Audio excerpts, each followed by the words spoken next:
Os primeiros meses de 2021 foram marcados pela utilização de um instrumento que andava em desuso, a Lei de Segurança Nacional. Esse entulho da ditadura militar foi resgatado não apenas pelo presidente da República, de quem se esperaria, mas também por outros poderes, na tentativa de silenciar, intimidar e censurar influenciadores e pessoas comuns. Mas a censura não se dá apenas de modo estatal. Há também um debate sobre censura privada, censura das plataformas. Como as plataformas vêm moldando o que pode ou não ser dito em seus espaços, em seus ambientes. Como as plataformas vêm discutindo noção do que lideranças podem ou não se expressar lá dentro, reduzindo o alcance de conteúdo, suspendendo contas, ou ainda, por que alguns discursos, como o discurso de ódio, correm mais soltos e livremente por essas plataformas do que outras expressões do pensamento? Censuras. Esse é o tema do episódio 13 do Batalhas Digitais, o primeiro episódio da segunda temporada. A gente debate com Bruna Martins dos Santos, coordenadora de incidência do Data Privacy Brasil, e com Francisco Brito Cruz, diretor do Internet Lab. Eu sou o jornalista Enio Lourenço, da Coalizão Direitos na Rede, e esse é o Batalhas Digitais, segunda temporada, que já começou. Vem com a gente.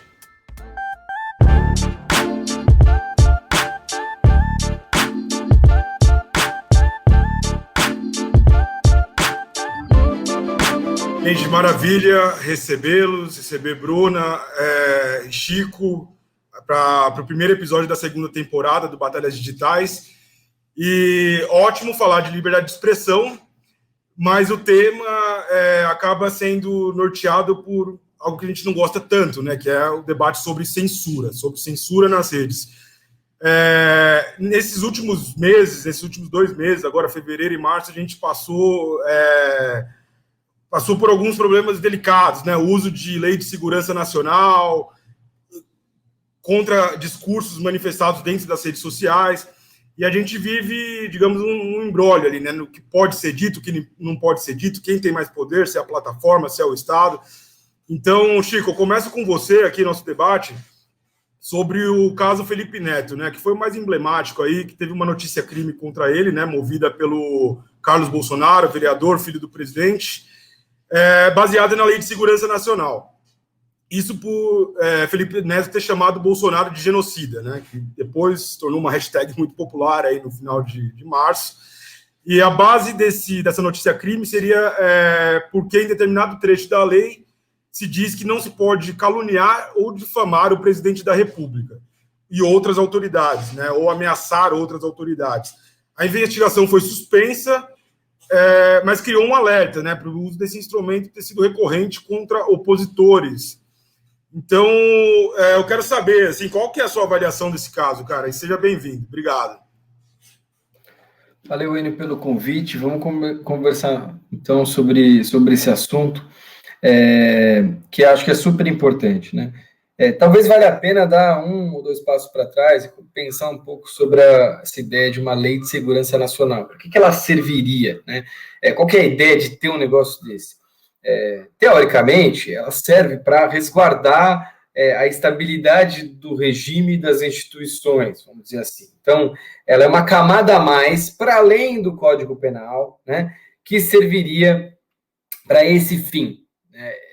Mas aí, na hora que a gente começa a investigar as raízes históricas e sociológicas dessa lei, né, por que ela existe de fato, né, e não na ideia, na teoria, eu acho que a gente fica assim, inequívoco que ela tem uma ligação com períodos sombrios da história brasileira, né? No caso, o nosso período de ditadura militar, né? Ela não é exatamente uma lei, o texto não é exatamente novo, né? Ele foi um texto que foi sendo reiterado e preparado em diversos momentos, foi sendo atualizado, entre aspas, em diversos momentos da nossa história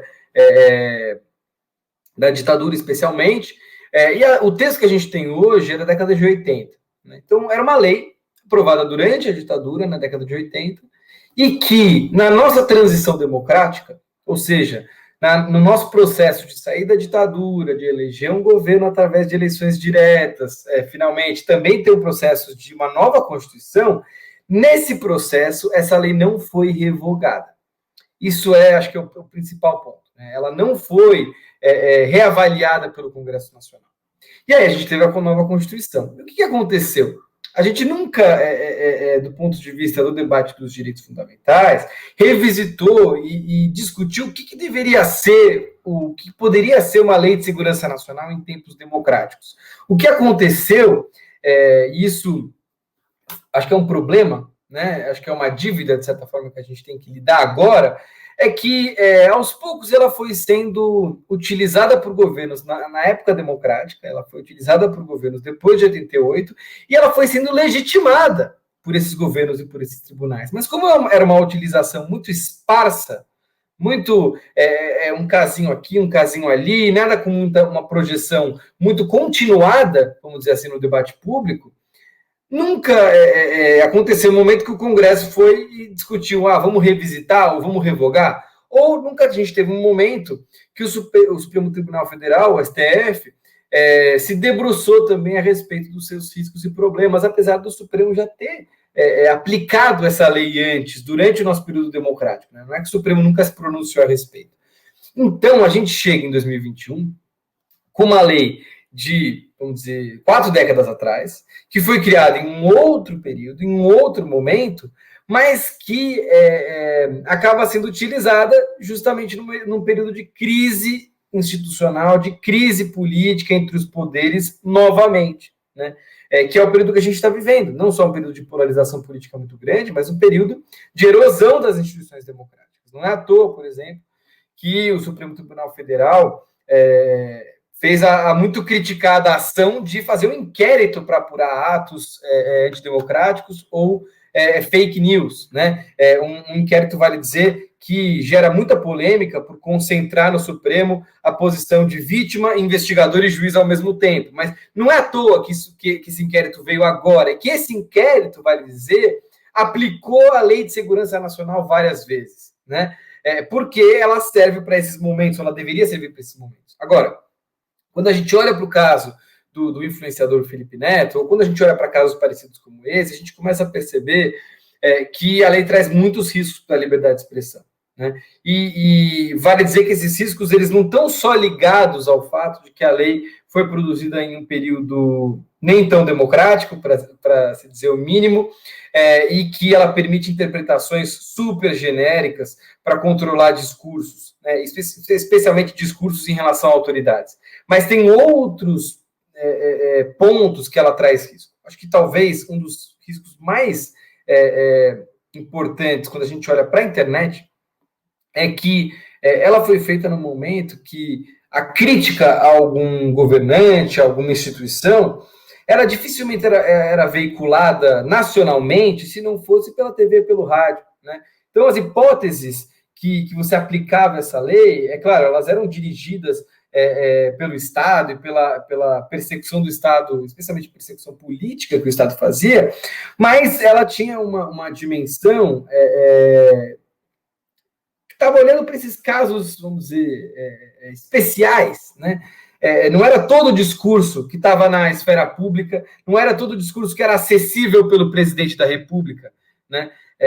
Por exemplo. Agora qualquer pessoa que posta na rede social está a poucos cliques de distância de uma autoridade acessar esse discurso e saber que ele existe, né? Então, isso cria uma superfície de contato em potencial, vamos dizer assim, para a aplicação dessa lei, que não estava presente na hora que ela foi pensada lá atrás. Né? Para você achar o que uma pessoa estava falando era muito mais difícil. Então, a gente tem, vamos dizer, uma defasagem da lei, porque certamente ela tem problemas de compatibilidade com a nossa Constituição.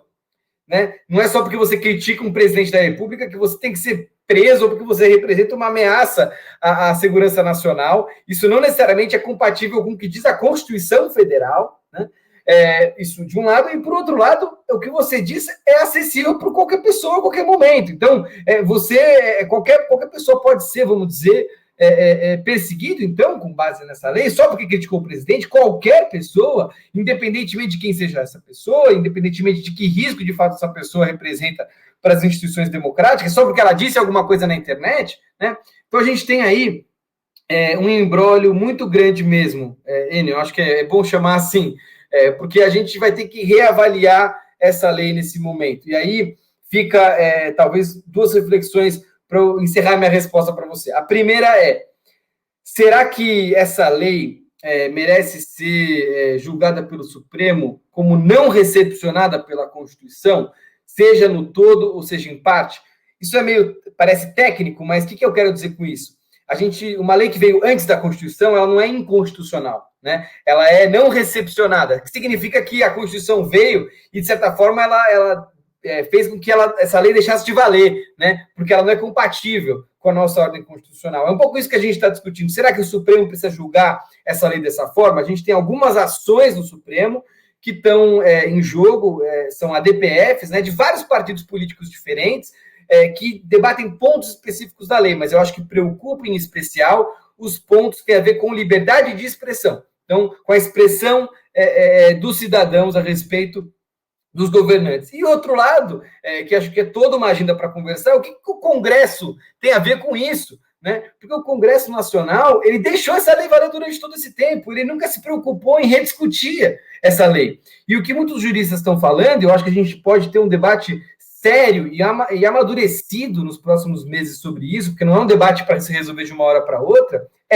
que tipo de lei a gente gostaria de ter que resolvesse problemas de uma lei de segurança nacional, mas que também resolvesse problemas do ponto de vista da estabilidade da democracia, né? Que tipo de lei que a gente pode pensar, ou que tipo de solução legislativa que a gente pode pensar para proteger não só as instituições, mas as instituições democráticas, né? O voto democrático, as eleições democráticas, os direitos das pessoas. A gente tem aí vários exemplos de países que fizeram essa transição democrática e cuidaram disso. Talvez o grande problema é que a gente não cuidou disso. E aí agora, com a internet ainda, a gente está tendo que cuidar disso com várias camadas de problemas diferentes que a gente não esperava, que estavam lá na fatura e que a fatura acabou chegando, vamos dizer assim. Rapaz, a gente deixou de cuidar muita coisa nessa transição, né?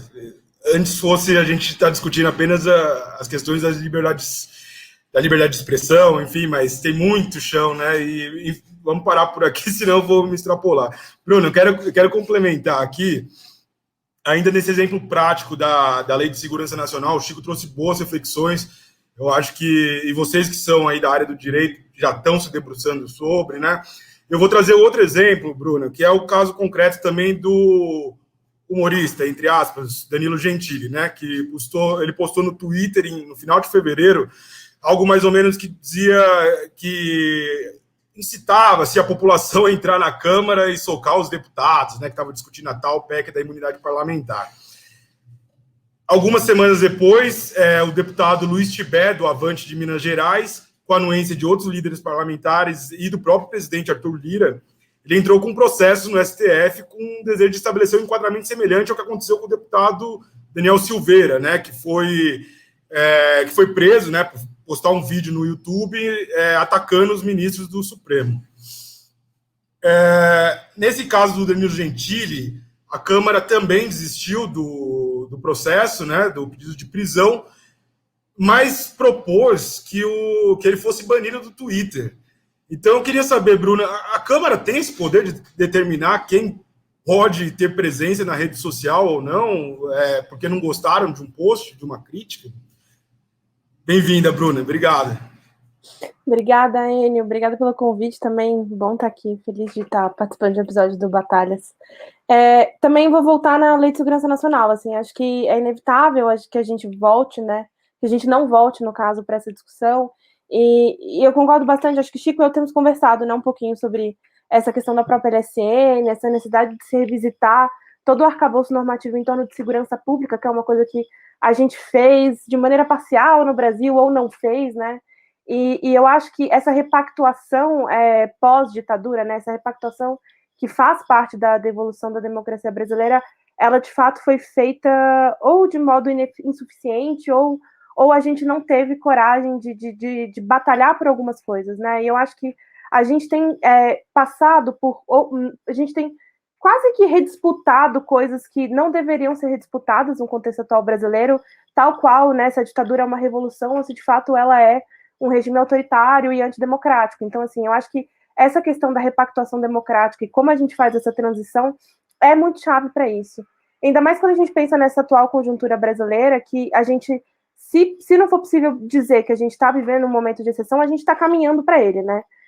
A gente tem cada vez mais um aumento de práticas e discursos autoritários, esse recrudescimento de uma pauta punitivista e cada vez mais o aumento de um discurso de criminalização de movimentos sociais que tornam esse cenário muito, muito preocupante de fato, assim, e adicionalmente, assim, a todo esse potencial equalizador de argumentos, falas que a internet traz e que o Chico trouxe na fala dele, eu acho que a gente também vale pensar também que a internet e as novas tecnologias trazem também um grande potencial de monitoramento, perseguição e intimidação política que são novos para esse cenário, assim, né? Acho que antigamente poderia até os casos de monitoramento e intimidação poderiam até ser mais claros que argumentos pontuais ou críticas públicas a políticos, assim, mas eu acho que a gente, de fato, está equalizando a escala de incidência disso tudo e a gente tem vivido esse momento de maneira bastante forte, assim, e acho que trago aqui exemplos, né, que a gente tem discutido tanto também no contexto da coalizão, como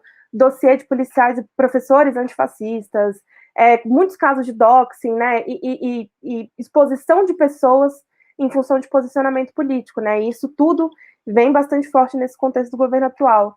Eu acho que, de uma maneira geral, um argumento que ajuda a reforçar essa hipótese é esse crescente emprego da Lei de Segurança Nacional pelo governo ou por agentes políticos contra oponentes ou cidadãos comuns, assim, e com um intuito único que é restringir a liberdade de expressão. Não dá para dizer que tem mais do que isso, né? Acho que talvez o objetivo principal seja esse, da restrição de liberdade de expressão.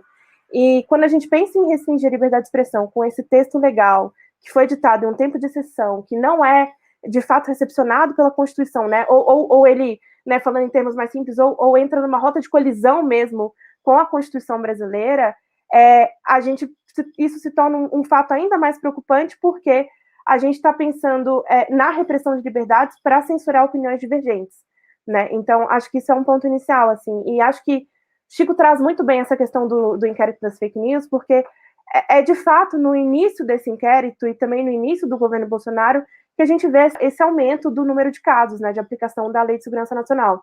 Acho que desde o início do governo Bolsonaro, desde 2019, são 85 novos casos de aplicação da lei, incluindo o caso do Felipe Neto e do Danilo Gentili.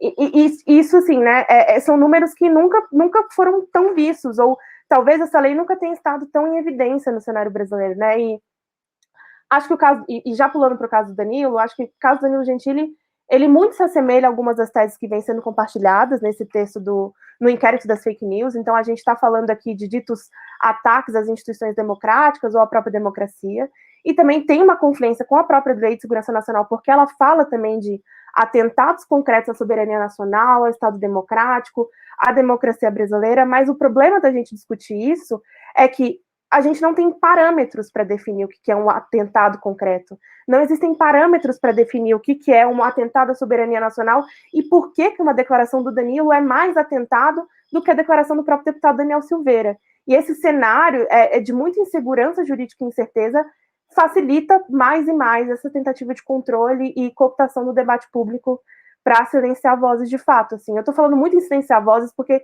essa é a tônica do momento atual, né? E não dá para fugir disso, né? Então, e aí, para também fechar um pouco isso, acho que esse pensamento autoritário que está muito recorrente no Brasil atualmente, ele permite não só uma adulteração ou uma elasticidade na aplicação da Lei de Segurança Nacional, como o que acontece no caso do Felipe Neto, mas também ele passa a permitir que essa seja uma aplicação em uma escala muito maior para manifestações de opinião que são comuns e banais, e com essa tentativa de causar esse efeito, né, esse chilling effect na liberdade de expressão. E para fechar isso tudo, acho que vale dizer que, como o Chico mesmo colocou, criticar governantes ou políticos não é um ato criminoso, assim, nunca foi, de fato. E esse é um precedente importante para a gente reafirmar nessa conversa. E seguindo esse raciocínio, eu diria que não é, de fato, da competência da Câmara advogar ou pedir a suspensão do perfil de uma pessoa específica ou de um cidadão, assim. Acho que vale uma crítica, vale de fato ponderar, porque o ataque foi a uma votação específica de uma PEC, né? A declaração do Danilo é sobre uma votação específica de uma PEC, mas cabe aqui, e eu acho que muitos textos jurídicos, né, reafirmam essa ideia de que só quem pode dizer, ou só quem pode determinar ou fazer esse exercício de razoabilidade em torno do bloqueio de uma conta ou não é a justiça, e não cabe, de fato, aqui pensar em trazer a Câmara aqui como agente que tenha capacidade de decidir sobre isso. E eu acho que só para encerrar também, acho que vale pensar nisso, assim, que apesar das declarações do próprio Danilo Gentili se tratarem de declarações que são de fato antidemocráticas e possuírem também essa via autoritária, eu acho que a gente precisa olhar com muita atenção para essa instrumentalização da Lei de Segurança Nacional para silenciar esses posicionamentos todos de maneira muito discricionária, né? O caso dele pode surgir, pode despontar como talvez um de uma aplicação mais óbvia, assim, mas quanto mais a gente aceita e normaliza a aplicação desse texto político que pode ser dito até antidemocrático, a gente está normalizando também esse cenário silenciamento e controle de vozes, assim. Eu acho que eu encerraria esse meu primeiro comentário dessa maneira. Eu posso debater algumas questões que colocou, que eu achei super interessantes, assim, e eu acho que vale a pena a gente aprofundar. Tem uma questão sobre os parâmetros mesmo, né? Então, a Bruna bem colocou, que a gente, inclusive nos espaços da coalizão, tem dito isso, assim, falta uma discussão sobre os parâmetros que vão ser aplicados quando a gente tem a Lei de Segurança Nacional em jogo. Então, o que eu quero dizer com isso?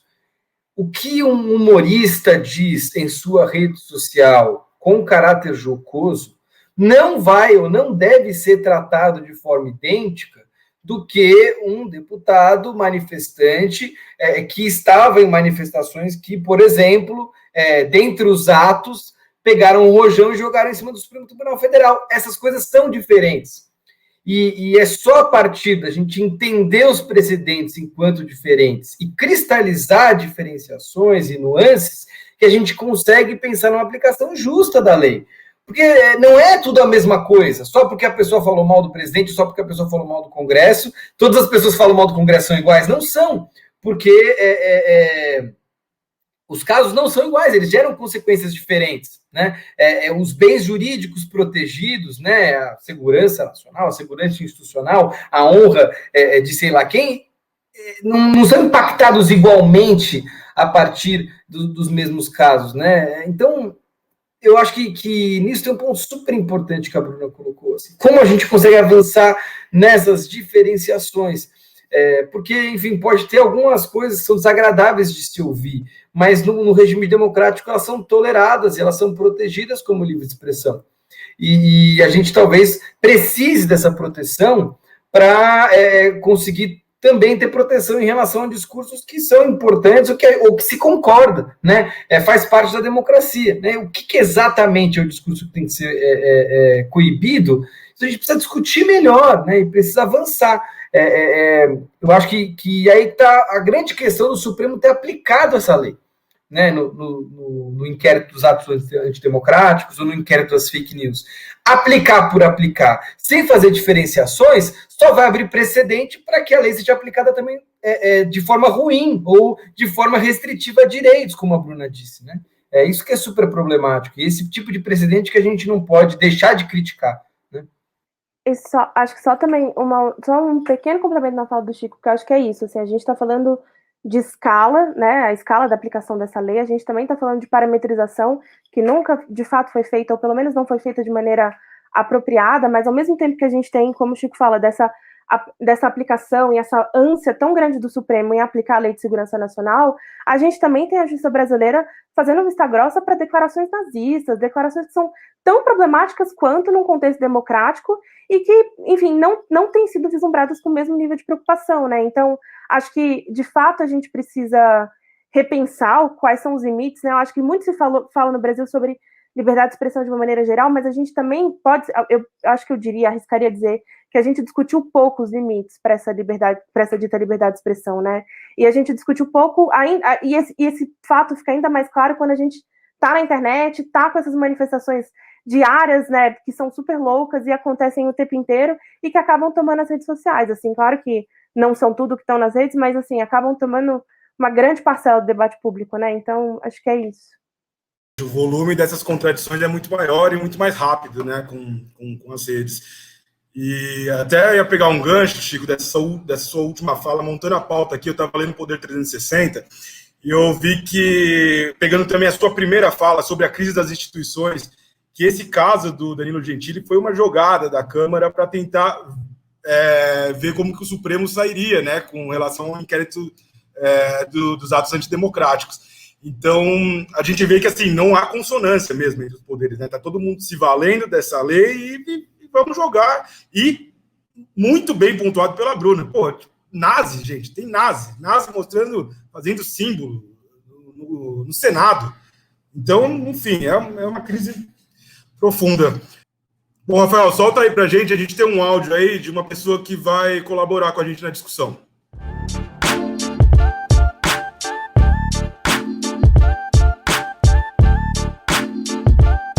Olá, ouvintes do podcast Batalhas Digitais. Eu sou Natália Bonavides, deputada federal pelo PT do Rio Grande do Norte.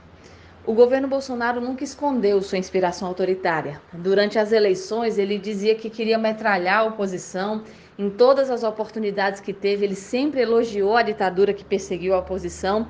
E, pois bem, nós estamos assistindo à execução dessa agenda autoritária. E o ministro André Mendonça tem cumprido esse papel de capanga de um governo autoritário que tem como uma de suas metas, anunciada na campanha, inclusive, perseguir a oposição. André Mendonça e o governo Bolsonaro estão fazendo uso de uma estratégia típica dos porões da ditadura. Eles querem intimidar qualquer um que faça crítica ao governo, querem cercear o direito à crítica. E como decidiram trabalhar a favor do vírus, como decidiram que é melhor deixar o povo morrer e sabem qual é o custo político disso, eles querem dissuadir as pessoas a chamarem essa conduta criminosa de condução do governo no combate à pandemia pelo nome que tem, que é genocídio. Então, eles estão executando essa estratégia com a ação que é típica de governos autoritários, né, abrindo investigações sobre crimes inexistentes. E eles fazem isso porque sabem que a simples abertura de um inquérito já traz um transtorno grave na vida das pessoas. Por vezes elas precisam gastar recursos contratando advogados, por exemplo, ou mesmo ficam com medo da punição. Muitas vezes isso tem repercussão na vida profissional. Então a simples abertura do inquérito já cumpre o objetivo dessa estratégia autoritária. A punição é quase acessória, se vier.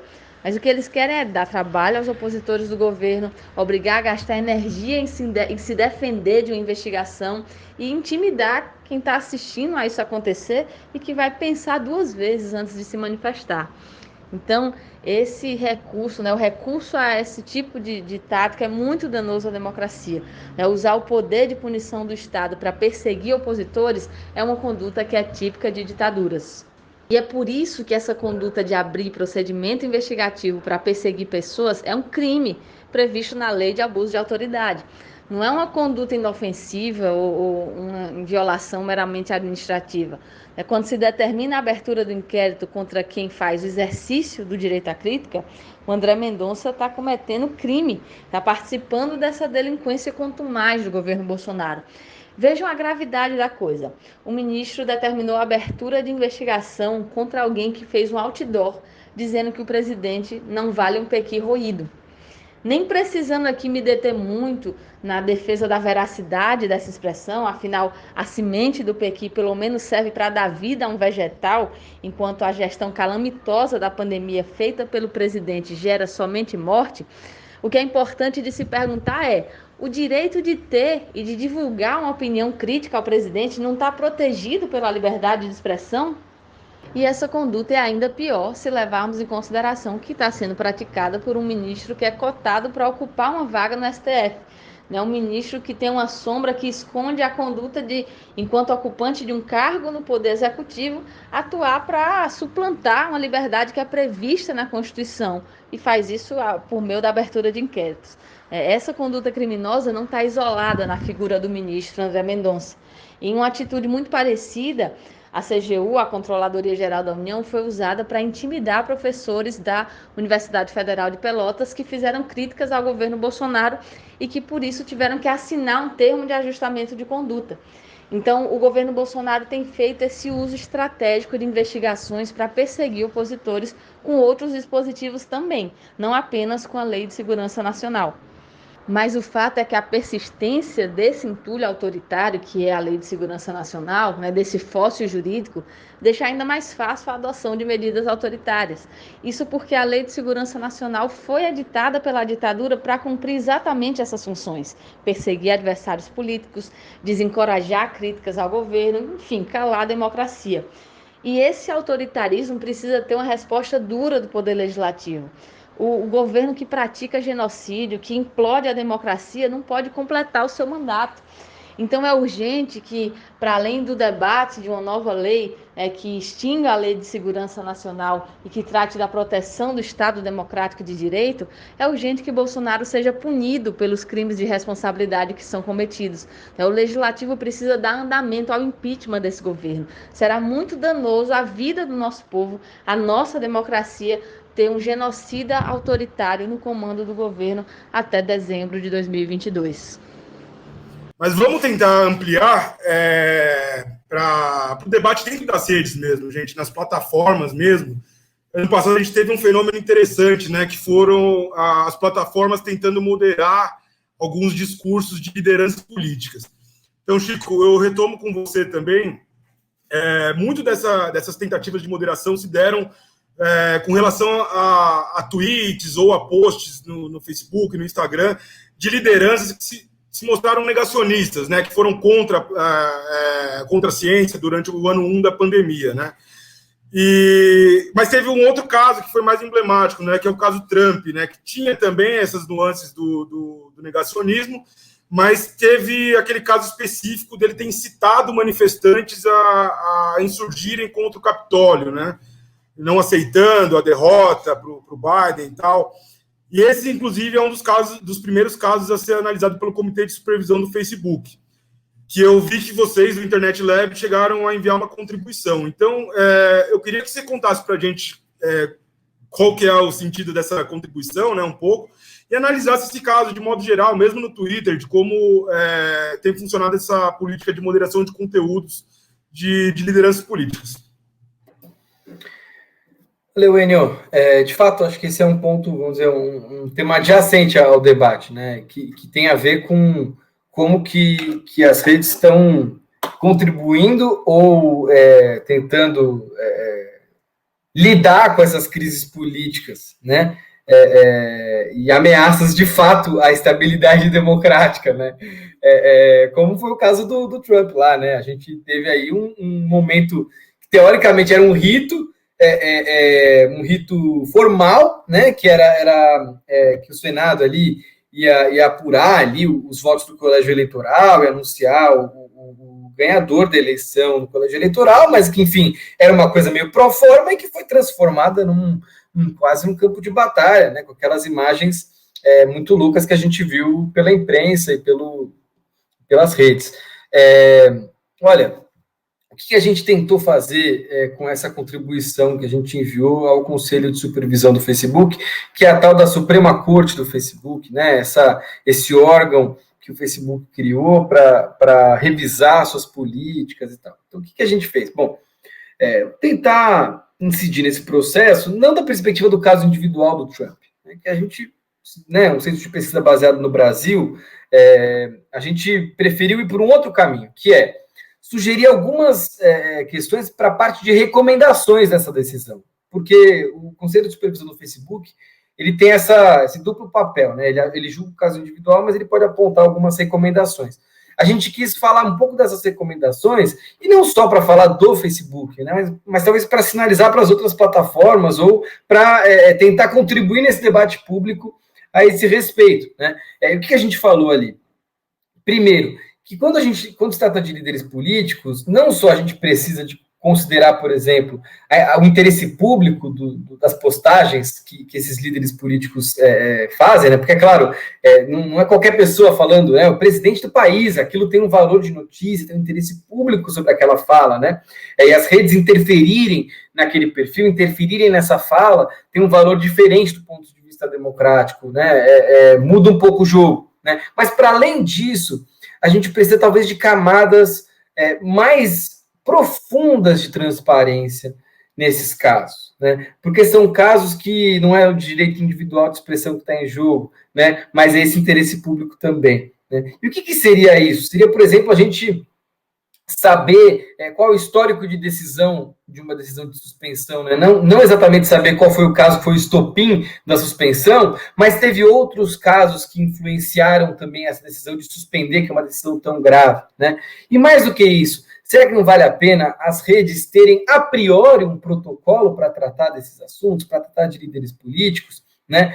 Porque tem aí, na época da eleição, um ponto crucial, que as redes têm um papel de garantir igualdade de condições entre os candidatos, né? Então, elas precisam se comprometer de forma prévia a como que elas vão interferir nesse jogo para que elas não sejam utilizadas como instrumentos de um candidato contra o outro, porque acho que esse é um dos grandes medos desse debate, é a gente ter o poder privado interferindo nas democracias sem nenhum tipo de compromisso prévio, né? Ou sem nenhum tipo de debate prévio sobre quais são esses limites, né? Então, a gente ter, por exemplo, esse compromisso, esse protocolo, seria super importante. E acho que tem um ponto que é crucial, Enio, que a gente também sugeriu, que as redes precisam ser claras a respeito de qual é a sua posição sobre conteúdo que questiona resultados eleitorais. Porque isso coloca essa camada, vamos dizer, democrática, um pouco na mesa quando a gente discute o caso Trump, né? O caso Trump não é só um caso de um político que incitou a violência, por exemplo, né? Ou não é um caso só de um político que, por ser político, a gente tem interesse no que ele fala, independente de ser extremo ou não. Tem outra camada, que a fala dele foi justamente nesse momento de transição democrática.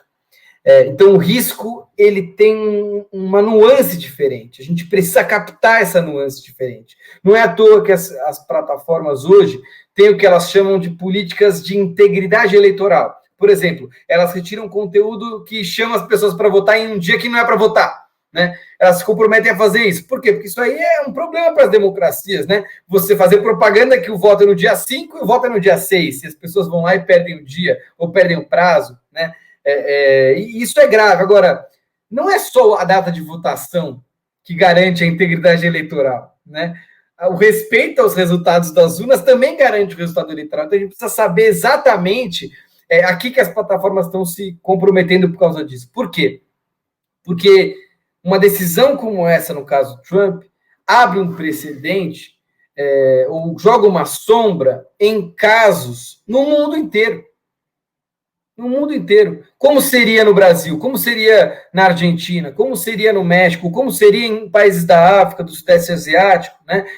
A gente precisa que esse debate se coloque antes da gente também ter os casos graves colocados ali, né? Para a gente ter bons parâmetros e discutir os parâmetros antes e não ser casuísta, né? Então, foi um pouco por aí a nossa contribuição. Não endossando simplesmente que há um comitê de supervisão, mas utilizando o fato de que há um comitê de supervisão no Facebook para tentar avançar nesse tipo de parâmetro, para tentar fazer esse caldo, vamos dizer, crescer e a gente conseguir, enquanto academia e sociedade civil, discutir o que seria mais adequado para o Brasil, o que seria mais adequado para a nossa democracia, né? Beleza, Chico. Então, Bruno, vamos pegar também uma outra vertente desse debate sobre liberdade de expressão, como o Chico disse, assim, um outro ponto adjacente, sobre discurso de ódio. Muitos desses extremistas que se manifestam, os chamados gabinetes do ódio, né, tem tantas nomenclaturas que a gente tem observado, muitos desses extremistas se arvoram na liberdade de expressão para cometer os mais diversos discursos de ódio, né? Então, enfim, a própria coalizão tem se manifestado, né, nas últimas eleições, publicou materiais a respeito, e enfim, a questão é que assim, esses discursos eles parecem que navegam mais facilmente ou de forma mais permissiva, né, em muitas plataformas. E são assim, discursos que vão, enfim, de preconceitos mínimos, mas que geram consequências na vida real, né? A gente teve aí casos de deputadas trans do PSOL que sofreram atentados em São Paulo. Então, eu queria saber, assim, você não acha que as plataformas são muito coniventes ainda com esse tipo de discurso? O que pode ser feito também? Obrigada, Enio. Eu não sei se eu diria que é uma conivência em si, mas talvez uma espécie de vista grossa, uma ausência de medidas concretas para silenciar essas várias vertentes do discurso de ódio online, né? E discurso de ódio que vale frisar também que, além de ser de ódio, é criminoso também em muitas hipóteses. Acho que, de uma maneira geral, vale deixar claro que elas têm aumentado um pouco a incidência desses mecanismos de moderação em posts de uns anos para cá, inclusive com a aplicação de inteligência artificial, mas isso tem se mostrado mais efetivo para algumas coisas do que outras. E aí eu digo alguns exemplos, assim. Acho que spam, conteúdo terrorista, ou talvez até casos de nudez, que estão mais pacificados, não somente nos termos de uso, mas também ao longo da existência dessas plataformas, podem ser conteúdos que são detectados de maneira mais fácil. Mas quando a gente está falando de discurso de ódio, a gente também está falando de um discurso que é subjetivo e que também pode ser definido de várias maneiras, em várias legislações diferentes, e que também pode ser um gargalo para as próprias plataformas, né? E aí a gente tem um conflito inicial que é como as legislações locais tendem a definir essas hipóteses de discurso de ódio e como essas hipóteses estão enquadradas nos próprios termos de uso das plataformas. A gente tem também esses conflitos de significados e dissidências, né, em termos do que de fato para a gente pode ser uma coisa e o que para uma plataforma pode ser outra. E de uma maneira geral, assim, acho que elas têm tratado muito de discurso violento, desumanizador, declaração de inferioridade, ou questões que clamam por exclusão e segregação. Mas a gente também está falando de muito mais coisa, né? A gente está falando de raça, etnia, nacionalidade, afiliação religiosa, e muitas hipóteses que são ditas, de fato, subjetivas, assim. E aí, quando a gente chega nesse contexto, o próprio dito contexto eleitoral também, ou o contexto que a gente tem atualmente da internet, a gente tem, de fato, a difusão desse discurso de ódio como uma ferramenta silenciadora, como uma ferramenta que é disseminada com o objetivo de calar vozes que são diferentes, calar vozes por meio da transfobia, da homofobia, de crime de racismo, e calar vozes que pessoas acham que não devem existir nessas redes sociais, né? Mas eu acho que também não dá para dizer também, no fim do dia, não dá para dizer que há de fato uma conivência, porque a gente também está vivenciando uma espécie de migração de muitos grupos que são mais extremistas para redes sociais que oferecem menos resistência ao controle do discurso, né? E para redes sociais, senão assim, a gente não teria o nascimento do Parler ou de um Gabi da vida, que são espaços onde eles dizem que a liberdade de expressão é plena, né? Ou que ela existe sem resistência qualquer, assim. Então, eu diria que, de fato, há uma tentativa de silenciamento e há, talvez, uma falta de medidas concretas das próprias plataformas para tentar controlar esse discurso, mas a gente também está falando de uma questão que é bastante subjetiva e que fala não só de uma interpretação textual também, como uma interpretação legal de leis diferentes e que falam sobre coisas diferentes no mundo inteiro, né? E que, em função disso, muitas plataformas eventualmente precisam trazer a moderação humana para esse cenário, e é aí que eventualmente elas não são eficientes, ou é aí que a gente encontra esses gargalos, assim. E aí, só para encerrar também, eu acho que pensando no contexto político brasileiro também, a gente tem um cenário bastante demagógico, né? Porque ao mesmo tempo que esses grupos autoritários e extremistas, eles advogam por mais liberdade de expressão, tá aí também o próprio discurso do ex-ministro das Relações Exteriores do tecnototalitarismo, né? E usam isso, inclusive, para criticar as redes sociais, eles também são os mesmos agentes políticos que estão querendo silenciar por muitos meios, né? As vozes dissidentes. Então, assim, acho que nesse cenário político, talvez, que a gente esteja vivendo no Brasil, o discurso de ódio pode ser uma das estratégias, né? Também, mas uma das estratégias de um grande cenário de silenciamento e restrição de direitos, e que é muito importante a gente identificar e sempre denunciar por aqui. Acho que é isso. Bom, vamos ver agora qual que é a entidade de luta, o nosso quadro que a gente apresenta as mais de 40 organizações que fazem parte da Coalizão Direitos na Rede. Solta pra gente, Rafael, por favor.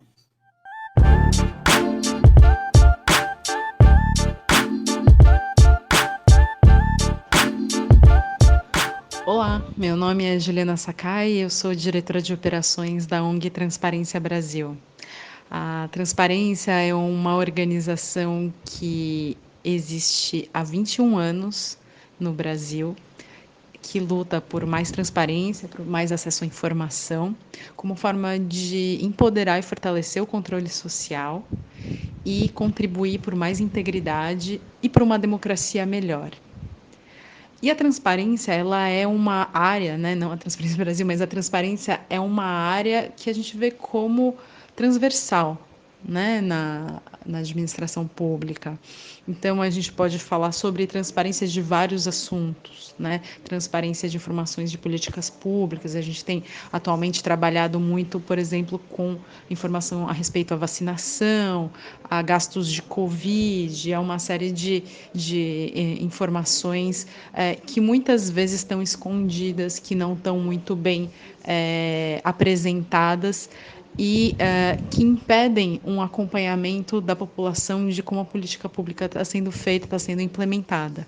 Né? No final das contas, a gente quer melhorar a vida das pessoas, a gente quer tornar a administração pública mais eficiente, né?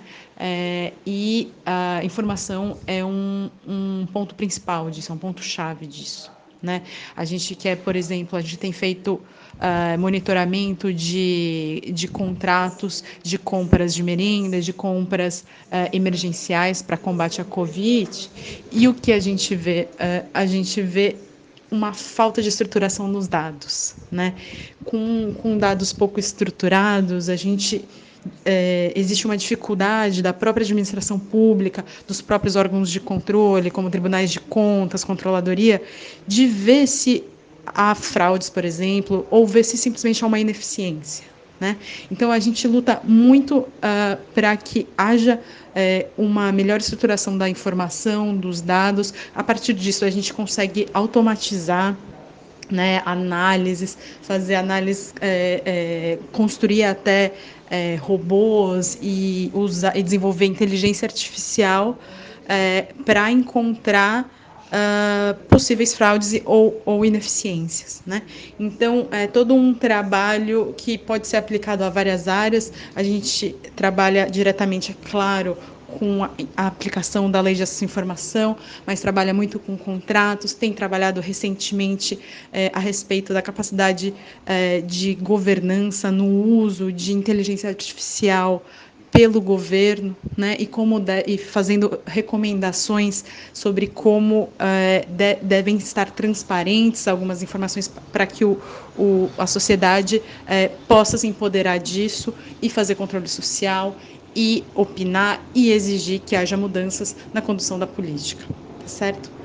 Para quem quiser saber mais, o nosso site é transparencia.org.br. Nós estamos também no Facebook, Twitter, Instagram, LinkedIn, e podem entrar em contato em qualquer um desses canais com a gente, se quiserem conversar um pouco, saber um pouco melhor do que fazemos, propor alguma parceria. É isso aí. Um abraço. Chegamos aos finalmente do Batalhas Digitais. Eu tenho uma última questão para vocês, então, para ambos, né? Eu começo com o Chico, mas já pensa aí, Bruna, também na tua resposta, tá? Liberdade de expressão e plataformas, que no final das contas é o nosso debate aqui nesses 40, 50 minutos de hoje. O que falta para chegar numa relação harmoniosa entre esses dois polos no Brasil? Está faltando legislação federal, está faltando regulamentação do que já tem em termos de legislação. Como que a gente pode chegar numa sintonia, uma vez que o debate público passa, né? O debate público passa pelos meios privados. Então, Chico, manda lá e obrigado pela sua participação, cara. Eu que agradeço, prazer estar aqui com vocês. Olha, não quero passar receita de nada aqui, vou contribuir com algumas aflições minhas, assim. Eu acho que, como a maioria dos debates que a gente tem no âmbito das políticas de internet, nada se resolve com um setor só fazendo a própria lição de casa. Todos os setores têm a sua lição de casa para fazer, né? Então, nesse assunto, não deixaria de ser diferente, assim. A gente está falando aí de uma lição de casa do setor privado? Com certeza. Como que as políticas de conteúdo, né, os padrões da comunidade, são explicados e aplicados. E existe uma equidade na aplicação de país para país. A gente observa nessa aplicação uma preocupação com os regimes democráticos, com as transições eleitorais nos regimes democráticos, por exemplo, e com a garantia da igualdade de chances, da igualdade de condições, ao mesmo tempo que com a garantia de direitos, inclusive do direito de expressão sem ser violentado, né, de uma série de populações. Isso aí é a lição de casa que o setor privado tem que nos mostrar. E o papel da sociedade civil, o papel da coalizão de direitos na rede, por exemplo, é o papel de cobrar mais e mais, né? Vamos dizer, fazer esse papel de cobrança dessa lição. Agora, do ponto de vista do setor público, tem muita lição de casa também para fazer, né? A gente está falando do judiciário e do legislativo, especialmente. No legislativo, acho que tem toda uma discussão sobre, e aí, o que a gente colocaria eventualmente no lugar de uma lei de segurança nacional, né? Ou o que a gente faria do ponto de vista de regulamentação de plataformas, né? Que é uma discussão que a gente teve bastante no passado com o PL das fake news, né? Que foi um assunto super importante, que não deixa de ser importante agora, talvez com um ritmo diferente, mas com a mesma preocupação, né? Porque são questões super importantes. Agora, eu acho que o judiciário, e aí queria terminar falando do judiciário em específico, é um campo de discussão que a gente precisa avançar, porque é no judiciário que as discussões e que as interpretações da Lei de Segurança Nacional estão tendo resultado mais imediato, né? E aí, quando eu digo judiciário, é o sistema de justiça de uma forma geral, não só o Supremo, mas também os tribunais estaduais, inclusive os sistemas de persecução, né? O Ministério Público, as polícias. A gente está falando aí de uma necessidade de criar parâmetros para a liberdade de expressão, de criar critérios e categorias para a liberdade de expressão que não deixem que os casos sejam tratados com base na conveniência e no casuísmo, né? A gente sabe que a liberdade de expressão não é absoluta. Nenhum direito na Constituição brasileira é fundamental, é absoluto em relação ao outro. Com certeza. Agora, como que em termos de valores a gente vai colocar no concreto esses equilíbrios que a gente estava falando? Um caso de um humorista é diferente de um caso de um deputado. Um caso de um cidadão, um estudante do interior do Brasil que não tem nenhum seguidor é igual ao caso de um influenciador digital. O que fazem os casos serem diferentes uns dos outros, né? O que a gente tolera do ponto de vista de uma expressão crítica a respeito de uma autoridade? Qualquer uma vale? Qual que não vale? Isso tem que valer para todo mundo, né? E a mesma coisa para as questões de discurso de ódio e violência política, as mesmas coisas do ponto de vista da defesa da honra também. A gente precisa de um direito da liberdade de expressão, ou seja, da organização dessas regras de aplicação, que não são regras que tem que estar necessariamente numa lei, Enio. Elas podem estar na jurisprudência, elas podem estar na construção que os juristas fazem. A gente não tem muito isso. E vale dizer, tem gente pedindo que isso seja construído no Brasil há muito tempo. Não é eu aqui falando que estou inaugurando essa necessidade de verdade. Tem gente na coalizão, inclusive, que está pedindo isso há muito tempo, né? Do mesmo jeito que a gente tem talvez uma dívida do ponto de vista de discutir a Lei de Segurança Nacional, acho que a gente também tem uma dívida para discutir questões de liberdade de expressão que até precedem a internet, mas que se agravam com a internet. Então, esse assunto é super atual, ainda bem que a coalizão está falando disso, fico muito feliz de estar aqui com vocês debatendo, porque é só assim que a gente consegue ir criando esse caldo, né, para quem sabe esse ano a gente consiga construir mais desses critérios e mais desses parâmetros. Maravilha, Chico. Legal mesmo. Bruna, contigo. Já agradeço também de antemão. Valeu as suas contribuições. Anda lá, contigo. Obrigada também, Enio, pelo convite. Chico também pelas ótimas intervenções. Acho que gostei dessa conversa, gostei bastante. Mas também passando para a resposta, assim, muito alinhada com muitas coisas que o Chico falou, mas acho que, num primeiro, né, começando também já pelo judiciário, para puxar alguns ganchos dele, eu acho que o judiciário, de uma maneira geral, ainda nos deve uma interpretação harmonizada do que é o marco civil, para começo de conversa, assim, né? Acho que entender o que é uma lei que é tão relevante para a liberdade de expressão online, é chave para esse debate também aqui que a gente está fazendo. Claro que eu não estou ignorando eu não estou dizendo que o Marco Civil deve nortear toda e qualquer discussão sobre liberdade de expressão na internet no Brasil, mas ele também é um texto legal que é bastante relevante para esse contexto, e é um texto legal que tem sido aplicado de maneira bastante, vamos dizer, desarmonizada pelo judiciário de uma maneira geral, né? E tem momentos que a gente tem aplicações da lei que estão de fato alinhadas com o que ela quer dizer e tudo mais, mas tem espaços e cenários onde ela de fato é utilizada para cerceamento de algumas liberdades nossas, né? Tal qual o bloqueio do WhatsApp alguns anos atrás, assim. Eu acho que a gente vai passar nesse ano ou no próximo por uma discussão da constitucionalidade do artigo 19 do Marco Civil, que é bastante relevante para a gente também entender para onde andar, né, e para onde seguir nesse espaço das redes sociais, e em qual limite também um discurso, as próprias redes sociais podem ser responsabilizadas por um discurso de alguém, ou se a gente muda alguma coisa nesse cenário brasileiro, assim. Eu acho que o judiciário também nos deve essa parametrização do que significa o que está na LSN, e também quais são os ditos limites para essa liberdade de expressão. Não vou também repetir, porque eu acho que o Chico não colocou isso de uma maneira bastante clara, assim. Pensando na classe política, né, e pensando em parlamentares, e também, enfim, nosso presidente, eventualmente, acho que falta uma compreensão do que é a internet, do que as redes sociais representam nesse debate público, né? A gente está num cenário de digitalização acelerada, ninguém pode existir, quase que, né? Quem tem internet não tem oportunidade de existir em nenhum outro espaço, e quem não tem acesso à internet simplesmente não existe nesse cenário da pandemia. Então, a gente também precisa entender qual que é o papel dessa rede e qual que é o papel das redes sociais para esse debate político que agora ele passa a existir mais do que nunca de forma online. Então, falta essa compreensão política. Falta também muita paciência, eu diria que falta alguma paciência também para entender que críticas não são crimes, ou né, existem nuances para esse debate.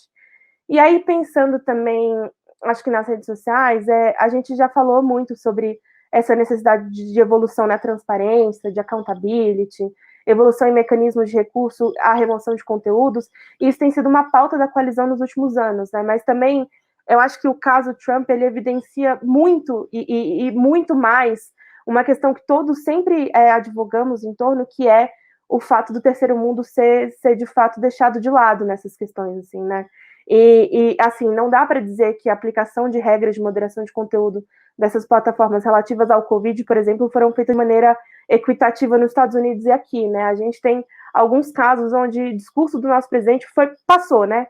Simplesmente deixaram passar, até por uma alegação de contextualidade.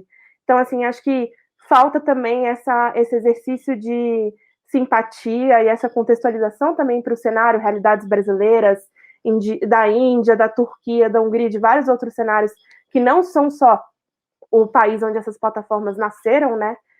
Para que a gente também passe a evoluir nesse contexto, assim. E só para terminar, eu não sei, eu acho que a gente tem falado muito na coalizão, né, que talvez novas leis não sejam necessariamente a solução do problema, né? Acho que a discussão desses problemas, sim, tentar entender de onde eles vêm, como tratá-los, perfeito, assim, mas oferecer e tentar restringir ainda mais esse marco normativo em torno da internet também pode não ser uma coisa tão boa para esse cenário que a gente está pensando, né? Então, acho que falta conversa e falta paciência também de muitos lados, talvez inclusive o nosso. Então, acho que é isso, gente. Obrigada também pela conversa e muito feliz de estar aqui. Demais, Bruna, muito bom. Foi ótimo esse diálogo com vocês. Inauguramos bem essa segunda temporada da Batalhas Digitais, né? Com esse debate importantíssimo sobre liberdade de expressão e censura nas redes.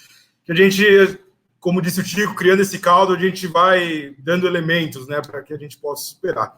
Então, agradeço mesmo, pessoal. Obrigado e vamos que vamos com Batalhas Digitais aí, mais episódios pela frente. Valeu? Vida longa, Batalhas Digitais. Valeu. Valeu.